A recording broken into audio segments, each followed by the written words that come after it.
Laman ng Day 2 ng Confirmation of Charges hearing ni FPRRD ang submission of merits ng prosecution team. Kontento naman daw ang pamilya ng mga biktima ng war on drugs sa inilatag na ebidensya. Yan ang agenda report ni Kevin Manalo, live mula sa The Hague, Netherlands. Kevin, go ahead. Willard, bagamat hindi basta-basta ang paghilo mula sa trauma, ay nagkaroon naman daw ng pag-asa ang ilan sa mga kaanak ng biktima ng drug war. Rodrigo Duterte need not convince the world of anything. He stands behind his legacy resolutely, and he maintains his innocence absolutely. Hindi raw dapat ituring na pulisiya ang makulay na pananalita ni dating Pangulong Rodrigo Duterte, sabi ng defense. Kung may mga napatay, lehitimo umano ang operasyon. Pero kontra ng CLRV, ang mga salitang ito ang siyang indirektang kumitil sa mga target ng drug war. We speak for families who cannot be here.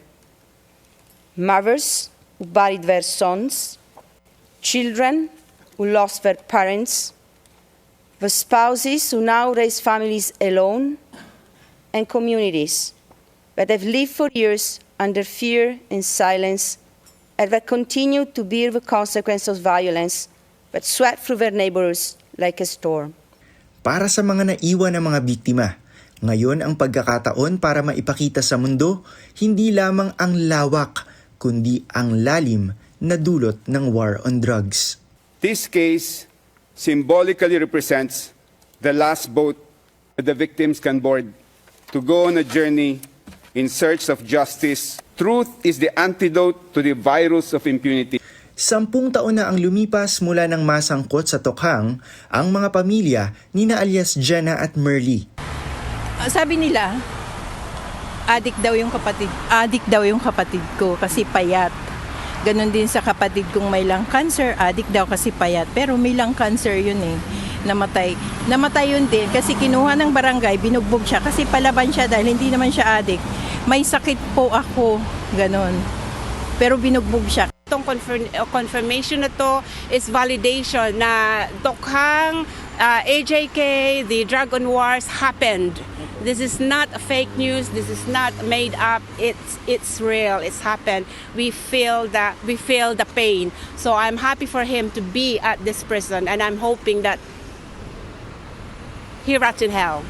78 kaso na tumatayo bilang halimbawa para maipakita ang pattern of killing ang nakasaad sa counts 1, 2 at 3 ng Crimes Against Humanity laban kay Duterte. Satisfied ang mga kaanak ng biktima sa iprinesentang ebidensya. There is hope for justice to be served to the victims, even if a big number were not able to file for participation and reparation.